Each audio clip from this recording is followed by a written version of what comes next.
नमस्कार दोस्तों, आज फिर हम आपके सामने लेकर उपस्थित हुए हैं एनसीईआरटी मॉडर्न हिस्ट्री। पिछले वीडियो में मैंने बताया था यूरोपीय कंपनियों का आगमन।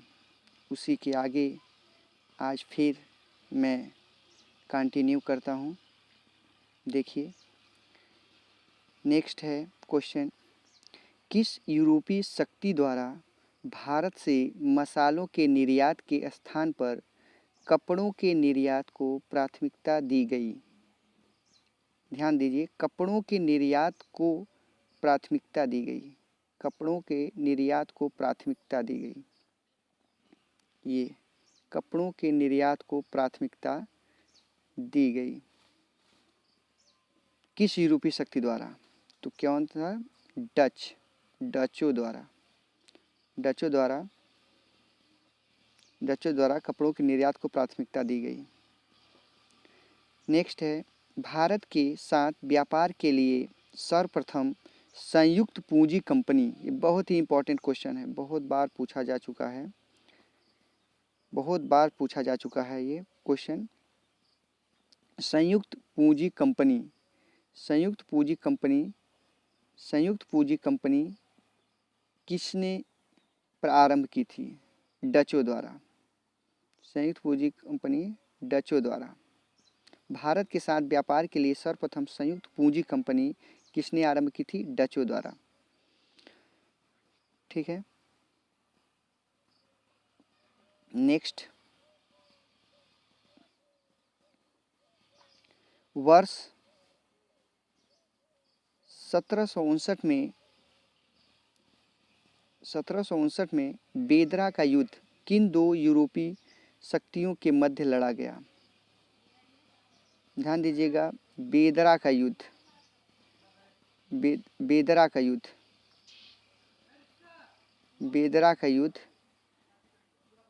किन दो यूरोपीय शक्तियों के द्वारा मध्य लड़ा गया था?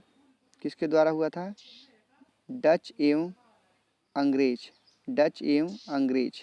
बेदरा का युद्ध डच एवं अंग्रेज के मध्य। नेक्स्ट, लंदन में ब्रिटिश ईस्ट इंडिया कंपनी के गठन के समय भारत का सम्राट कौन था? लंदन में ब्रिटिश ईस्ट इंडिया कंपनी के गठन के समय भारत का सम्राट कौन था? आंसर है अकबर। नेक्स्ट, ब्रिटिश सम्राट जेम्स प्रथम का दूत बनकर भारत में व्यापारिक कोठी स्थापित करने के उद्देश्य से जहांगीर के दरबार में आने वाला ब्रिटिश नागरिक कौन था? Captain Hawkins.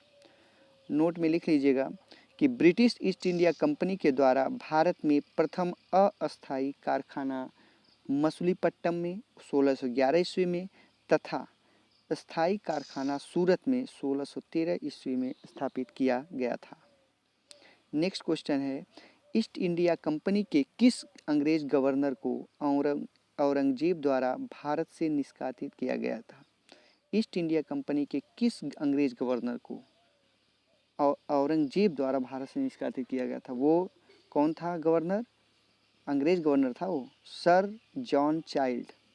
नेक्स्ट क्वेश्चन है, हैमिल्टन द्वारा सफल उपचार किए जाने के कारण किस मुगल बादशाह द्वारा ईस्ट इंडिया कंपनी के लिए वर्ष 1717 में महाधिकार पत्र जारी किया गया था?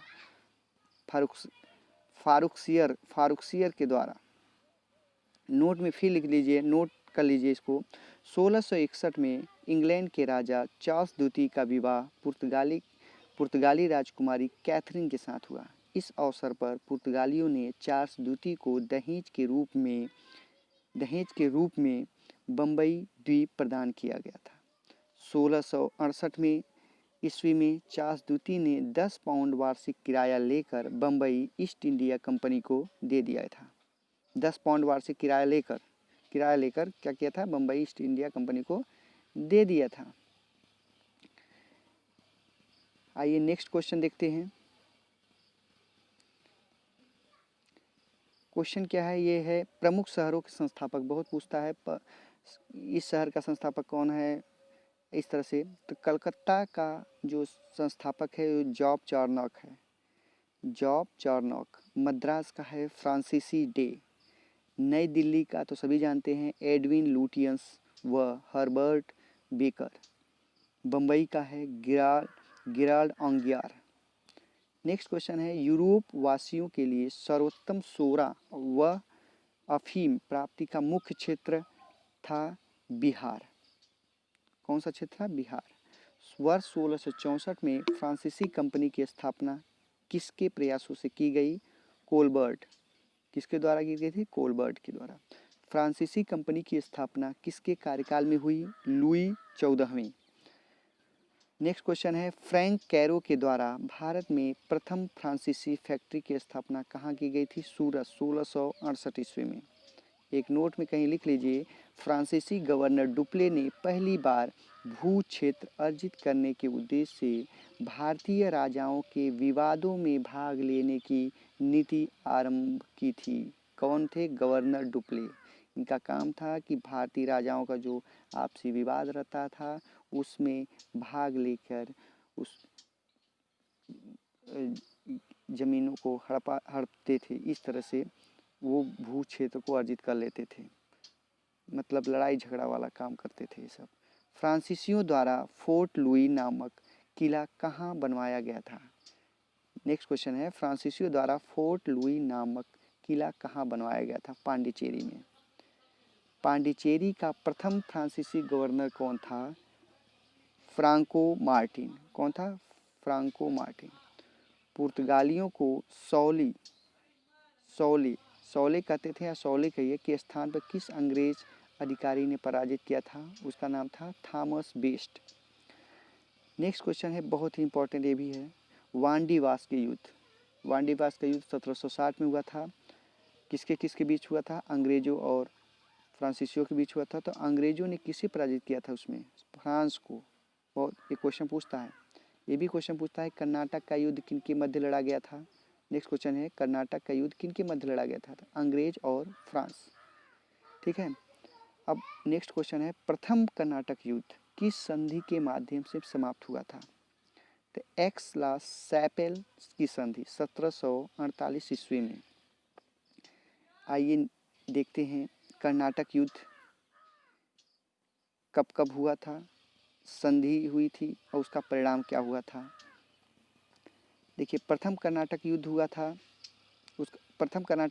था 1746 से 1748 तक लड़ा गया था। इसका प्रमुख कारण था ऑस्ट्रेलिया के उत्तराधिकार का युद्ध था यह। संधि कैसे था? एक्स ला सैपेल की संधि 1748 ईस्वी में हुई थी, तब ये खत्म हुआ था। इसका परिणाम क्या था? अनिर्णित था। द्वितीय कर्नाटक युद्ध कर्नाटक के उत्तराधिकार का युद्ध था। ये 1751 से 1755 ईस्वी तक लड़ा गया था। संधि पांडिचेरी की संधि से हुआ था 1755 ईस्वी में, और परिणाम क्या निकाला? ब्रिटेन मजबूत स्थिति में हो गया था। कर्नाटक का तृतीय युद्ध हुआ था, सप्तवर्षीय युद्ध एवं औपनिवेशक के कारण हुआ था।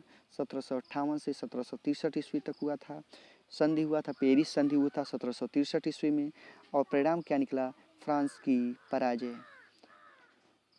अंग्रेजी कंपनी का नाम था governor and company of merchant of London trading into the East Indies रखा गया था। अंग्रेजी कंपनी का नाम यही था, governor and company of merchant of London trading into the East Indies रखा गया था। तो आज का वीडियो यही समाप्त होता है। अगला वीडियो के लिए आप सब्सक्राइब करिए, लाइक करिए, मोटिवेट करिए। तो अगला वीडियो कल अपलोड किया जाएगा मॉडर्न हिस्ट्री का। धन्यवाद।